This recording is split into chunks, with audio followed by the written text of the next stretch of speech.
Good morning, everyone, and very warm welcome to today's webinar hosted by Double Helical on a topic of utmost importance: violence against doctors. This event is a crucial platform to address the rising incident of violence and the extreme challenges faced by our healthcare professionals, highlighted by the recent tragic incident of RG Medical College, Kolkata, West Bengal. I welcome honored our distinguished chief guest, Dr. R.V. Achokan, National President of the Indian Medical Association, who has been a stalwart advocate for the medical community. Here, we are also privileged to have with us an esteemed panel of speakers, such each a respected voice in the healthcare field. Dr. Vinay Agarwal, Dr. Rohan Krishnan, Dr. Neeraj Nagpal, Dr. Kalpana Nagpal, and Dr. Tripti Galgoli. I would like to extend my heartful thanks to all of you for time, taking the time to join us in this crucial discussion. Together, we will explore the root cause of the alarming trend, discuss legal and institutional protections, and work towards actionable solution to ensure the safety and well-being of our medical community. Without further delay, I would like to invite our moderator, Dr. A.K. Agarwal. He is the medical advisor, clinical research and innovation, Apollo Group of Hospital, and ex-dean of the Maulana Azad Medical College. Welcome, Doctor. Over to Dr. Agarwal. Thank you, Tiwariji. Thanks to your team. Thanks to Double Helical, a magazine which is perhaps covering different aspects of medical profession. But today, this aspect which has been covered is an aspect which is very challenging, as well as it's a sad topic. It's a sad topic. And the way I remember that when I was medical student in 1968 onwards, and gradually we saw increasing trend of the violence. And today we are in 2024. I think in the entire journey of mine in medical profession, I saw an increasing trend. The reason is very well known to you, but of course we are going to discuss it with our extreme panelists. But what happened in Calcutta was the extreme of it, which we could never imagine. And it's such a hatred crime that we really wish it should not happen at all. It may happen to any profession, but somehow medical profession is the one which is the softest target. And to understand this particular process, we have Galaxy panel with Tiwariji has already introduced.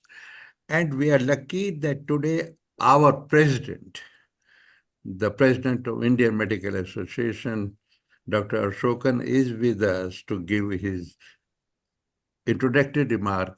And of course, needless to say that during his presidency, he is always available for any such analysis and perhaps trying to do best possible for the medical fraternity all over India and the way we are progressing otherwise. But this type of progress is a sad progress. So can I request my friend, my colleague, Dr. Ashokan, the president of Indian Medical Association, to give his introductory remark. Dr. Ashokan, sir. Yeah. Most respected Dr. A.K. Agarwal, sir, and our dear friend, Mr. Amresh, who has been the proactive element behind this venture, Dr. Vinay Agarwal, Dr. Neeraj Nagpal, Dr. Kalpana Nagpal, Dr. Roshan, and Dr. Tripti. Well, violence against doctors is nothing new. At least we have been facing it for the past 3 decades. And the reasons for violence is that the doctors are the face of the healthcare. So anywhere, either it's in a casualty or in an emergency or in a ICU, the face of healthcare or whatever happens in health, the face of healthcare happens to be the medical profession. And naturally, the violence has been targeted against doctors. There has been violence for the past 3 decades, mainly because of the mismatch between the expectations and the outcomes, and also perhaps the cost of care, which keeps a substantial portion of the population away. It can be directly linked to the low investment of the governments in healthcare. Yeah, very miserly 1.1% of the GDP. It works out to, in the current things, like something like 3,65,000 crores, whereas the total amount of expenditure in on health is around 13 lakh crores.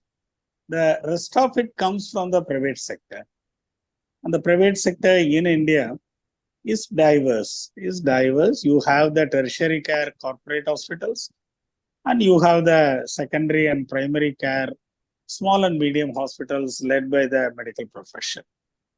But the violence has been uniform on all institutions, and especially government hospitals have not been spared. And the violence so far has been on a qualitatively different scale, in the sense that it has always been after a sudden death, after a argument over a bill, or the situation, lack of communication. There have been a lot of things like that. But the incident in Kolkata is the first crime, actual crime, that has been committed inside the hospital premises. And a young doctor had to sacrifice her life in a very barbaric way. And the Supreme Court has addressed two of the issues on the crime. One of the address that the Supreme Court has taken is on the safety, security aspects of all hospitals. The second one is the working condition of our resident doctors, whereas the lady doctor in question was on a 36 hours duty, had dinner at 2 a.m. and had no place to really rest for some time. So these two measures have been well addressed by the Supreme Court. And the policy matter of a central act, IMA is very keen on a central act for the simple reason that the safety, security measures and the working condition, living conditions of residents doesn't become comprehensive over the entire healthcare landscape of small and medium hospitals, clinics. Only a central act which enables and empowers the state legislations, which have been found to be useless and with no convictions, no prosecution of professional nature, because of many things, we feel that if a clinical establishment act can be brought on a state subject, I am sure on a state subject of a law and order, we can also have a central act. And if there is a special exigency like child sexual abuse, the central government had reasons to bring in a POCSO. Similarly, it is entirely justified to bring in a central act. As far as the Indian Medical Association is concerned, nothing short of a central act will be acceptable. We feel it is a deterrent and it will work. So thank you, Mr. Amresh, for inviting me to this elite panel and asking me to give the introduction. Thank you so much. Thank you very much, sir. Thank you very much. Thank you, Dr. Ashokan. And as the leader of our medical fraternity, we really appreciate the contribution of Supreme Court, which was taken suo moto by them, and some sort of action has started, but perhaps a lot has to be done more. And now to continue the dialogue which was started by our Dr. Ashokan, I'm going to invite my friend, Dr. Vinay Agarwal, who had been the past national president and who has been the part of IMA for last decades. And though he's past president, the way he is involved and he is actively involved in IMA and at so many platforms, I always appreciate the energy Vinay is having.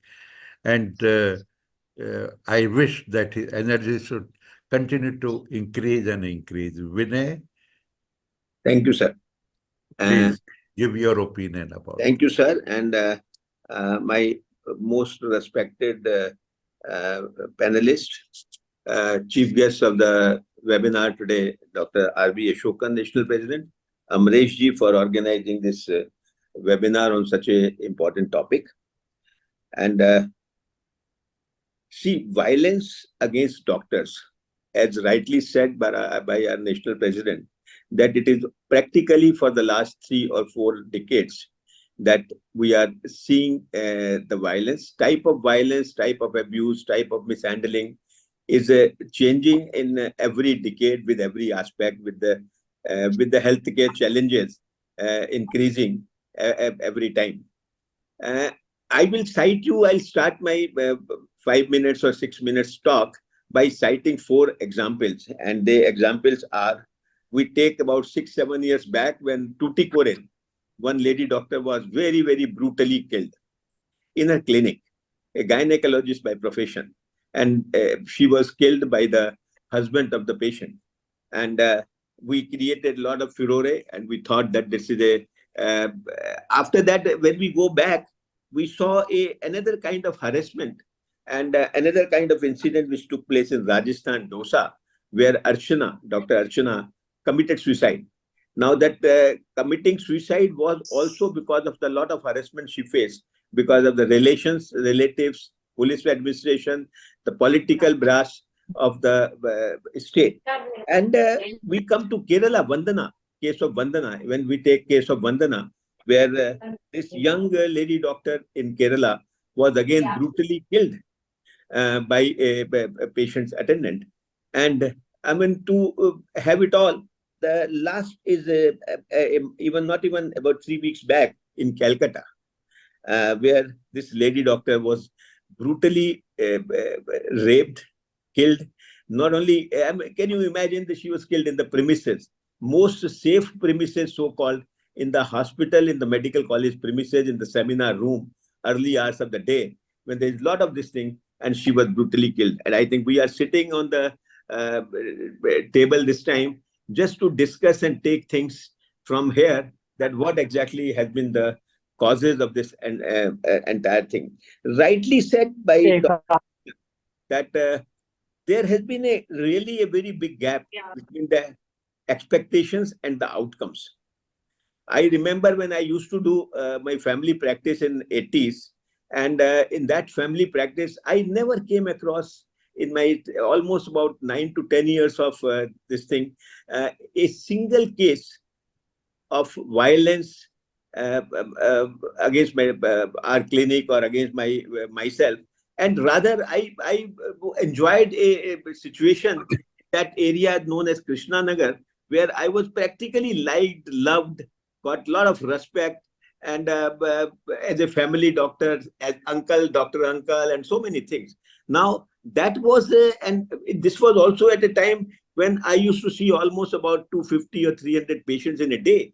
Now, from there, when we go and when I come to the next decade, and this was 90s, when I started a small nursing home of about 25-bedded nursing home in the area known as Preet Vihar and Anand Vihar.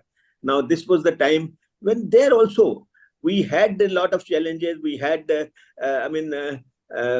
deficiencies of sometimes our services, equipment, but it was accepted because it was a situation when public knew that we are trying to do our best.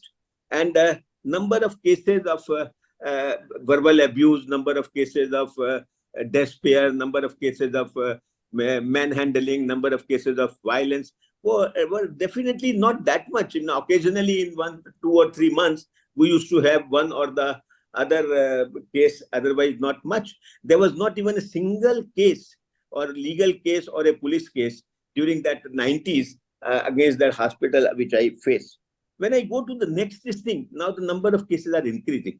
Definitely, the healthcare costs are increasing. When the healthcare costs are increasing, and this increase in the healthcare cost is responsible and for about the expectations of the public. Now, on one side, costs are increasing. On another side, expectations are increasing. Competitions are there, and you have one center or the other. On even the other side, our own behavior is also responsible for that. You know that lack of unity amongst the medical profession. And when we talk about lack of unity amongst the medical profession, I mean casual talks about one another and talking bad about one institution to another or one doctor to another. All these things are responsible, and that is why while I was addressing this issue, I always say that stop criticizing, start appreciating. Now that has been my this thing, and which has been one of the hallmarks of the communication to be developed with the patient as such. Now, you know, a lot of things are there. Now, when we see today, I will cite you an example of yesterday only. One patient died in my hospital, and pending bill was 1,70,000 rupees. A 50-bedded hospital, pending bill of 1,70,000 rupees, and the patients they were satisfied with the services, but they never wanted to pay this bill. And I mean, you can understand that we have to say, okay, that's fine, we can't do anything. Now, these are the kind of situations which we are facing every day. But what has actually happened in Calcutta is absolutely appalling. Absolutely appalling. A doctor, the working conditions in hospitals, the government expenditure on healthcare is minimal. Not providing facilities to our frontline workers, frontline healthcare workers, and you know they are still working in spite of we increasing medical colleges, in spite of we increasing number of doctors. But we are on the other side, we are not able to increase our services. We are not even able to provide an environment where they can work with a smile. Now, this is what exactly every day what is happening to increasing in number of cases. Our communication, our documentation, a lot of those things are there. And this is one side of situation, and the other side of tackling that violence. And these two aspects, I think the Supreme Court has taken care, and Indian Medical Association is also addressing it by saying so that on one side we should create situations where we can call hospitals as a safe zone. We can improve our working conditions, and simultaneously the other side so that's if the cases still happen, then we should be able to provide stringent kind of laws which can tackle this situation, will become a deterrent for others to follow it. So I personally feel that three major things which have to be done today is improving in working conditions, security system has to be improved, and the third thing is that we should have a stringent law. We have 5 states have enacted a law. Can you believe it? Every state has a different provisions in that law. Somewhere bailable, somewhere non-bailable, somewhere 6 months, somewhere 2 years. All those, somewhere 10,000, somewhere 50,000, somewhere 1 lakh.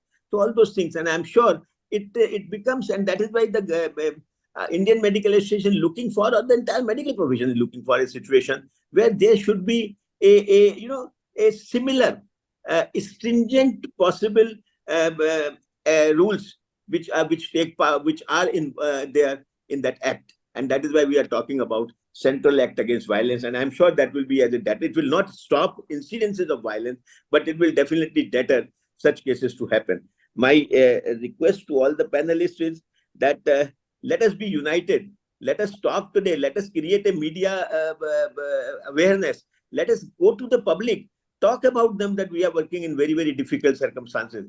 We are working in situations, and we are a service-related profession. But even then, the respect, the kind of love, the kind of thing which we expect from the public is somewhere down is missing. And I'm sure simultaneously we should also do introspection, self-introspection. What are the steps we personally can take to see that these cases are minimized? With all these things, I just want to open this forum, and my thought, and in case required, I'll bump in between also. Thank you very much. Thank you, Dr. Vinay, for sharing your very valuable experience. And I must the points which you have raised, and especially what was the point raised by Dr. Ashokan, also Center Act, and low investment so far, and that sort of perhaps increase in investment will definitely help us in raising the infrastructures and the HR policies of any institution, hospital, and that is one of the precipitating factor. Of course, we have to look into ourselves also. Now, my next panelist going to be Dr. Rohan Krishnan. Rohan is National Chairman, Federation of All India Medical Association, that's what we call FIMA. Rohan, can I request you to give your views in next 5 to 6 minutes? Rohan, are you there? Tiwari-ji? Yeah, he's not able to join right now. Just Okay, give chance to okay. other one. Just give chance to other panelists. See, okay, thank you. So since Dr. Rohan is not able to join, can I request Dr. Neeraj Nagpal? Dr. Neeraj Nagpal is Managing Trustee, Medical Legal Action Group and former President of IMA Chandigarh. And he is very actively involved as regards the medical legal aspect and in the field of medical negligence. Dr. Nagpal. Thank you, sir, for this opportunity. And my regards to all my seniors here. But I'm going to be slightly blunt in that whenever we talk of violence against doctors, I do not like the term introspection associated with this. Violence against doctors is to be condemned at all levels. There is no justification for it. Any errors in communication, documentation, cost issues, they are not the reason for violence. The reason for violence is there is no deterrent. We simply do not create a deterrent so that a next case of violence does not happen. The issue here is we are talking about 25 state laws. When I go to the police to make a complaint for violence against a particular nursing home, when they call me and I go with them, the police official does not know the state laws. They are talking only of IPC or now maybe of BNS. That is one reason why state laws are ineffective. Number two, this argument that you cannot have a act specifically made for one profession, well, you have yourself used the term sui generis in this D.K. Gandhi judgment of Supreme Court, where you have said the profession of advocates is different from other professions. I say the profession of medicine is different from other professions because the services we provide are actually the fundamental right of the public. And these services had to be supplied by the government, and the government is not doing its job, which is why private sector and government sector, whatever services we are providing, we are providing. If the government was doing its job, there was no need for a private sector here. So we are providing services which are basically the fundamental right of the general population. And this is proven by many Supreme Court judgments, which has said that right to good healthcare is a fundamental right under Article 21 of Indian Constitution. मुझे ये कहना कि health state subject है इसलिए हम कुछ नहीं कर सकते. Criminal Law Amendment Act 2013 was made after Nirbhaya case. This was a law for a specific kind of a problem, which was rape and acid attack victims. Why? IPC already had the sections. This did not mean that you did not need a special law. You needed it, you brought it. Similarly, Dr. Shokan pointed out, POSCO, it was brought in. Why was there a need? IPC sections were already there. So whenever we find that there is a Transplantation of Human Organs Act, PCPNDT Act, let us say Dowry Prevention Act, why did we need all these central acts? Because IPC was not sufficiently capable of handling a particular type of crime and to control it. This was needed. The argument made against this is why is a central act needed? I think RG Car Institute, this incident is classical example why Central Act is needed. If a state act and the state does not implement the act because of whatever political reasons, as is happening in West Bengal, how does the center go and implement a state act? A center will be in a position to implement only a central act. If a center has to intervene in this kind of a situation, it can intervene only through BNS. And BNS also, certain provisions are to be accepted by states up to 5 years from now before the BNS will be applicable. So if the center has to intervene for inefficiency or inaction on part of a state government, then under those circumstances, it has to do so under a central act, which is the reason why I always say that we require a central act. Then this type of thing, that why this is special, I am told that violence, any kind of violence against any citizen, there are sections in IPC and BNS, I agree 100%. But when you do violence against me when I'm sitting in my OPD, or even when I'm not sitting in my OPD, when I'm in the hospital, it is not only me or who's affected, it is not only the patient who has died under my care, which is the problem. The other patients who are there, who are innocent bystanders, they have nothing to do with this dispute, but they are also affected. In PGI, we had a case in emergency. One patient party started doing violence against doctors. The attention of all the doctors and staff nurses in the emergency was focused on this violence. And another patient who was critical died meanwhile. That patient party filed a consumer case. This is the reason why this thing happened. My question is, who's responsible for the death? You can justify that the person's patient died and that is why he was angry and assaulted you. What is the justification for death of an innocent bystander who was there to get his fundamental right to good healthcare from an institution? You have denied him his fundamental right. That is why I say violence against doctors cannot be equated to routine violence which happens in society or violence against any other professionals. And there is no justifiable violence. It is to be condemned. You cannot. My main problem is, how many girls will stop joining medicine because of this RG Car incident? How many people, how many doctors stopped going to difficult areas because one doctor was lynched and killed in Assam in a tea garden? Because in these difficult areas, when violence occurs, the law and order is poor there. We know that. But when a violence of this kind occurs and a person is lynched, at least hundreds of other doctors who would have probably gone and worked in rural areas, definitely in that area, no doctor would again apply to go and work there. So these are my reasons why violence against doctors is to be tackled at different footing. It cannot be at the same footing as violence against anybody else.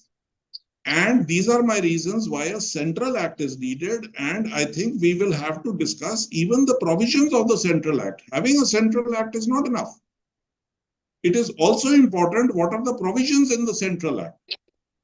If an institution like RG Kar has this kind of an incident, NMC should de-recognize this institution for future admissions for any postgraduates till the time a repeat inspection is done and it is found that they have taken steps to provide security and safety and living conditions for the residents. If they do not have that, how does NMC approve such kind of an institutions for taking resident doctors? So I think I'll stop here because I have a tendency of just going on and on this topic. Thank you so much.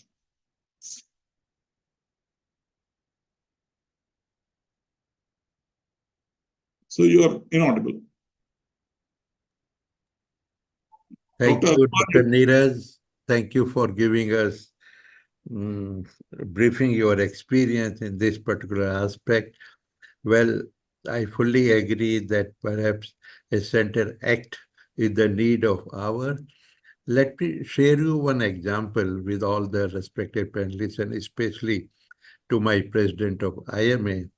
I go back to 2007 when Supreme Court had the challenge of ragging in all the professional and universities, institution all over India, and the matter was heard by Supreme Court, and then they decided to create an anti-rag Raghavan committee. Luckily, I was a member of Raghavan committee, and whatever we recommended uh, as a discussion in practically each and every corner of India with various stakeholders, that particular report was accepted and was handed over to HRD ministry, and then it became a law.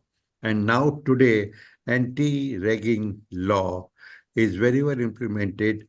I do not know that is it 100% effective? No. But I know it very well that in our institution, at least 90% absolute ragging has been reduced, and everybody is now having fear. Even the students are having fear, even the faculty is having fear, even the head of the institution is having fear. So that sort of impact was created out of anti-ragging law. And perhaps we may have to, giving into the circumstances, such type of examples are very important for us to consider. Then, thank you, Neeraj, again. Now, our next speaker is Dr. Kalpana Nagpal, who is my ENT colleague, and she is a very dynamic ENT surgeon and working in Apollo, New Delhi, perhaps the first woman robotic surgeon. At the same time, she took the initiative of starting Women Association of Otolaryngologists. So she is a leader herself. Anybody who take initiative like this, and now she leading at least 1,000 women ENT surgeons all over India. So welcome to you, Kalpana, and we'd like to give your thoughts. Thank you, sir. Thank you, Dr. Agarwal. Thank you for your blessings. I would like to share this good news. Now we are more than 2,000 members, 2,010 members of Women Association of Otolaryngologists. Great. So on behalf of Women Association of Otolaryngologists, we would like to strongly condemn this Ajikar case. And the first and foremost is what we are seeking is complete justice, prosecute all the guilty. And in fact, we have filed a PIL in the Supreme Court. So the hearing is on 5th of September. So WI has already filed a PIL and I've signed as authorized signatory. And the first and foremost demand is to get complete justice for this Ajikar case. The other things, I mean, I would like to say is Dr. Neeraj Nagpal has already pointed out some, interesting stuff regarding violence of doctors. Why is there no central law, and state laws are all different, and the police shouldn't be just passing the buck saying that our law is different and all that. I fully agree, and let us have the center should be able to intervene ASAP.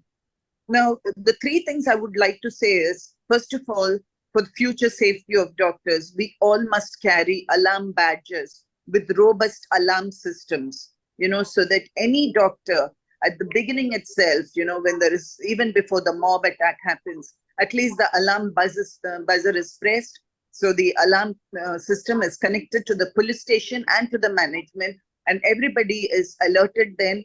And apart from this, there should be institutional responsibility. The management takes responsibility for each and every hospital. And that way, they're bound to, they should be answerable, as well as they're bound to prevent everything. So apart from these two, I would say, there could be safety apps that people carry.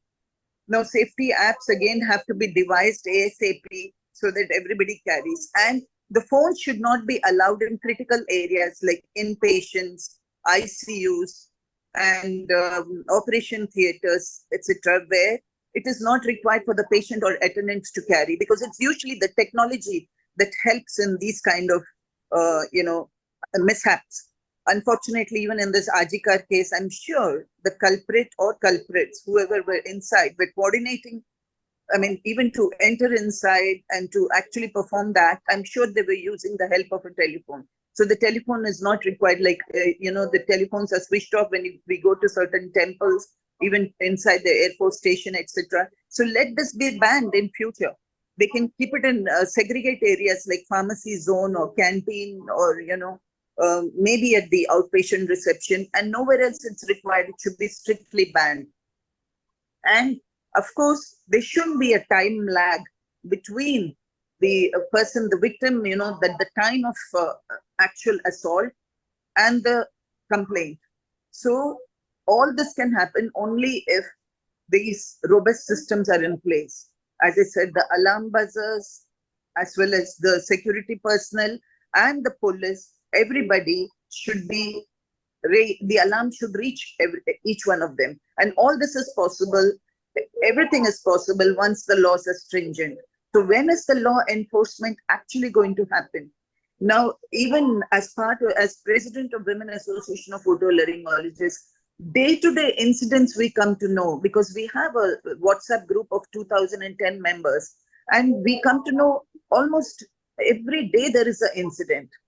And even day before yesterday, even at Apollo Hospital, despite having a good security system inside the medical ICU, the staff were threatened by the patient and their attendants. So this is going to happen. We have perverts around. We have social, like there are a lot of people who are having various personality disorders, and there are definitely going to be, the rapists are not going to be dying in one day. So the security enhancement and security protocols have to be in place, and this should be ensured. And fines, punishment, if, like, for example, if the CCTVs have failed, the medical superintendent or the director should be answerable. I hope I've conveyed the message, and it's really for this heinous crime and atrocious act. There are no words. Everybody has tears in eyes. As soon as you recall this girl who was fully clad. People talk about not wearing proper clothes. What nonsense! This girl was fully clad. She was in her apron. She was studying. And she was at a workplace. So what more do you want? Despite that, these kind of things are happening. So since we are all, we have so many esteemed panelists here, I would request the IMA president also to take this, just like the Supreme Court has taken its suo motu, please request the director of IMA to act on this immediately, and please ensure that we get justice. I would be grateful. Thank you all. Thank you for this platform. Thank you. Thank you, Kalpana, for your thoughts, which are reflecting 2,100 women ENT surgeons of our country. I can see Dr. Chanchal is also there among. Yes, she will be joining right now. And in fact, I would like her to speak a few words because she's the General Secretary. Chanchal, can you speak for a minute because we are running out of time? Thank you, sir. Thank you, Dr. Kalpana. And I think most of the points are already well taken. Kalpana has added that emotional part which we have. I still have tears in my eyes thinking of that particular girl, what she must have gone through. I think we should vow here that nothing of this sort happened to any girl of the country. What to say about doctor, number one. And sir, I'll request you in such a high position that discussions are very, very good. Can we have an action plan with the police and lawmakers? And we will make sure that this doesn't just go by in our protest or in words and WhatsApp discussions. We are all emotionally involved right now, but over the period, these things die down as it happened in Nirbhaya case. So this thing, we will not allow this to die down. We are protesting everything, every day about it. Therefore, yesterday also we had protests in front of Apollo, along with public ladies from this area, Jasola and Shahinbag. But unfortunately, we had just candle march, and that was also stopped. It was not, the 144 was not there, but the police had come to stop us, and we were stopped just standing with candle march. So Dr. Neeraj is has a legal expert also. So please enlighten us that how they can stop the peaceful protest by ladies and by doctors. That should also be stopped at night. So let us say protest is our constitutional I right. agree, Dr. Chanchal, that Thank you, sir. we have to take something very Hmm. strong initiative, and we are perhaps coming to conclusion of certain very important step which will be summarized at the end. But our last speaker is our colleague, Dr. Tripti Galgali. She is Director of Shushrusa Pain and Palliative Care Center, Hubli in Karnataka. And I have been told that she is also very passionate about this particular subject, besides her own dedication in her subject. Dr. Tripti, can I request you?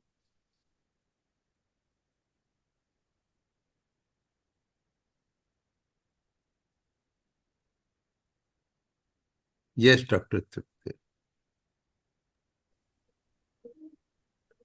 Dr. Tripti, we can't hear you.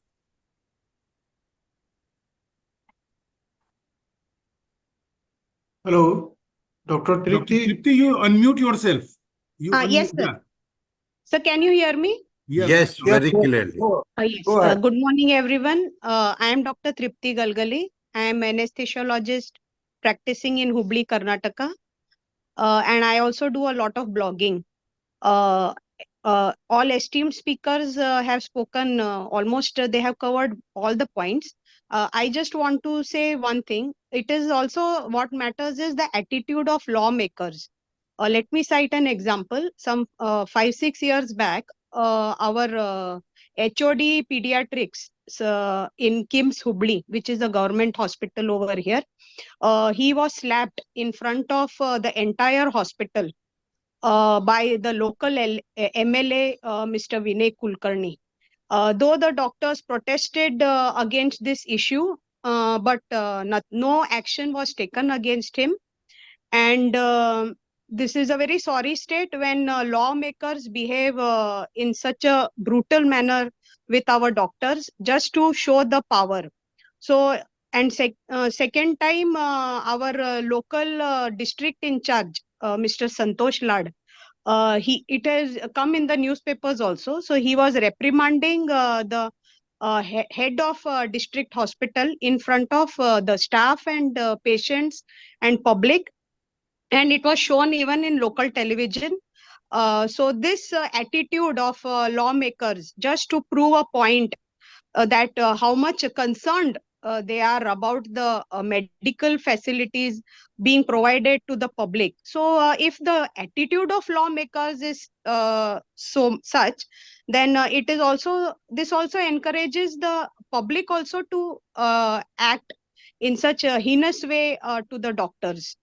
So I think we should start from the attitude of lawmakers, the attitude of police, the attitude of lawyers, because we have had consumer protection for medical negligence against so many doctors, and the attitude of lawyers towards us doctors also. I don't want to comment upon that, but it was not good.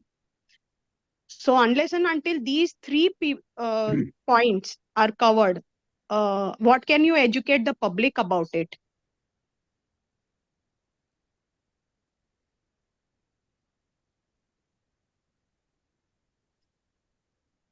Dr. Tripti? Yes, sir. Okay. So thank you very much for giving your views on this particular topic. And the instances you gave are really, I mean, you feel sad that in each and every corner, such thing may happen, even by the lawmakers. So perhaps besides many more steps, change in the mindset of the people, not only the general public, but the public, the responsible citizen of our country, whether it is politicians or bureaucrats, should be targeted. That is very important. Tiwari ji, do we Yes, have? there is an open session. Yes, Open. and have you received any question? No, If they are Dr. Neeraj raising hand for the quick answers, and Dr. Vinay is there, and a lot yes. of the audience are Hmm.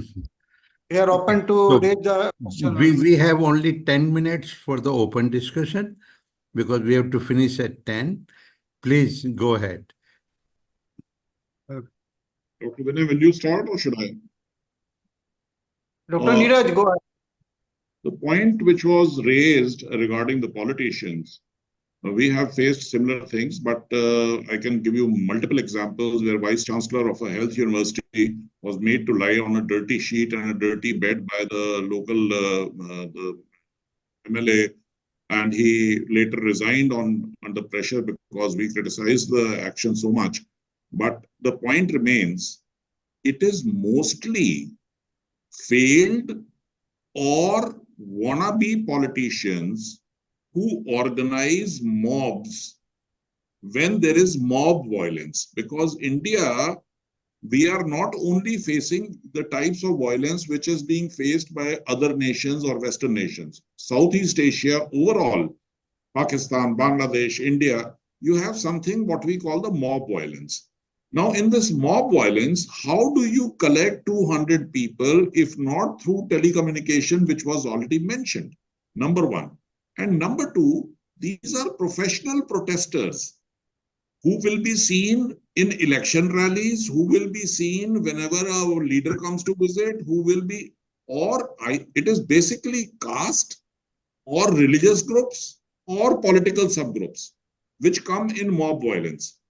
And it is for this reason that most political parties do not support our demand for stringent laws against violence, because 90% of the people who will be prosecuted will be working for one political party or the other.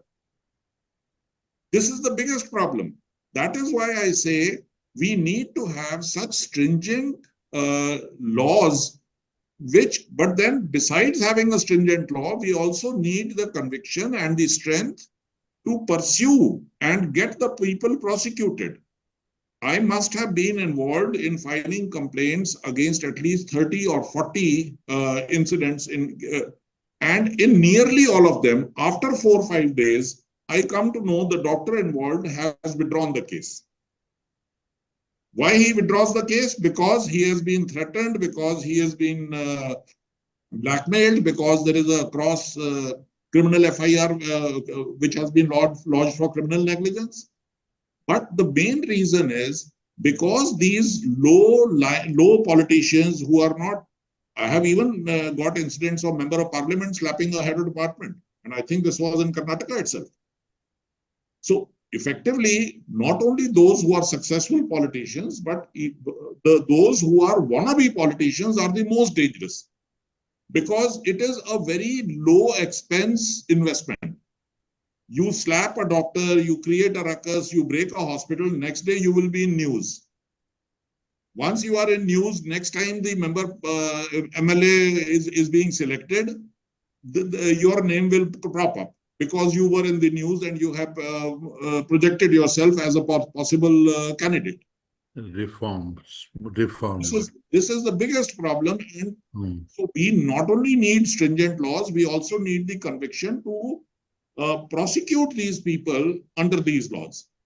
We should not be afraid. Why are we afraid? They will file a case of criminal negligence, we'll fight it. Anybody has a problem, approach me. I will guide you how to fight. So one thing is definite, Neeraj, that while you suggested that let us try to have a draft of the Center Act. So we have already shared it in public domain. It is already there with the IMA headquarters also. I've shared it. I think Dr. Vinay was also aware about it. We have already made a draft. It is a stringent draft. I have even put it there that in case in a hospital, violence of this kind where grievous injury or death of a doctor occurs, you cancel all this accreditations, all these central government accreditations, CGHS approvals, ECHS approvals, till the time a re-inspection is done and it is found that the hospital is a safe place to send their patients and for the doctors to work in. Some kind of, because it is our own people first who need to be convinced that this is unacceptable. Correct. When the head of department tells the resident, you should introspect, do you expect the resident to go and file an FIR? He will never do it. I say it should be the responsibility of the head of the department or the head of the institution to file the FIR. And if he does not file, he should be given 6 months imprisonment. This is part of the draft I have already shared. Thanks. So, thank you. Thanks everybody for Neeraj. nicely putting forth your viewpoints. I am Dr. B.N. Gupta, President IMA Dhanbad branch from Jharkhand. Dr. and we Gupta, are, I'll request you just take 1 minute. Okay, yes, sir. Thank you. Actually, all the points have been very well covered, but I will just like to highlight certain points, which, of course, being an ophthalmologist family, and we are having an eye hospitals in Dhanbad and Delhi, we don't face death problems, but we do face some rough times, sometimes off and on. But what is my viewpoint is we must not make tall claims to the patient, number one. Number two, we should very sincerely explain the prognosis to the patient. And that definitely helps in maintaining a good rapport with the patients. And the third thing, our staff and everybody, I don't know, this is in our blood that we are a profession, in the profession that is supposed to be very low, and we are not never aggressive. So they are always, they feel that they are morally down. So they always play defensive. So we should stand very firmly on our points, and then only we will be able to avoid these circumstances. Thank you very much. There is no doubt, Dr. Gupta, that perhaps communication is one of the very important preventive steps. And everything should be well documented also. And documentation. Documentation is very important, yes. But in spite of that, not that many of us are very good communicators, but even though it is happening, I think Tiwariji, the time will not allow us. Can I request Vinay to give his remark and perhaps summarizing the whole discussion? Vinay? Thank you, Dr. Agarwal. I think a lot of good points have come, and I think Neeraj has been absolutely very clear about the various points. And same is Dr. Kalpana Nagpal. And I only have to say that like the newly formed this BNS talks about the speedy trial, and all these cases should be tried on a fast track basis. See, justice delayed is justice denied. That's a principle. I will just take a minute and cite you an example. In 1993, when I was the president, there was a doctor was beaten up by a member of parliament, MC Sharma, and the member of parliament, Anand Agarwal. With a lot of difficulty, we filed a case against Anand Agarwal at Delhi Medical Association. And this, it gives a lot of pain to say that a case of 93 was decided in 2022 by a trial court after 29 years, and Anand Agarwal was given by a trial court a 6 months punishment. Now, and then he has been asked and given another 1 month to apply further. So that's a kind of a speedy trial in these cases is very, very important. And I'm sure the associations have a lot of role to play, and they should help victims, their families, and even the institutions, so that while the cases are filed, we should create that kind of a pressure that it should be tried on a fast track basis. And the law itself should have a provision of a speedy trial. That is what I personally feel. A lot of good points have come, and I'm sure Tiwariji will be putting it in a real format, and we can send them for circulation. So that will be beneficial for everyone. Thank you very much. Of course. So thank you very much, Vinay. Tiwari ji, I'm sure that your team must have recorded and perhaps Yes. later on We you will are going to circulate. summarize. And as suggested by Vinay, that it should be sent for the further comment, because sometime we may have thoughts later on, so that a good document can be created out of this 1 hour webinar created by Double Helical, and it is going to be useful for this hideous crime, what happened in Calcutta. It's absolutely, we can't have another such instance in future. Otherwise, my youngster doctor, my profession will break down. I'm very worried about it. Yes, sir. With this remark, again, I would like to say thanks to all my panelists and Double Helical team led by Mr. Tiwari for organizing this seminar. Please do write to Double Helical in case you have any thought. And in case you feel some other topic can be discussed, please do write to him. Thank Thanks you. a lot to all of you. Thank you. Namaskar. Thank We will you. keep. Thank you. Namaskar. Thank you. Namaskar. We all stand in solidarity with our national leadership. Thank Yes, Thank sir. you. Yes. Thank you. Thank you.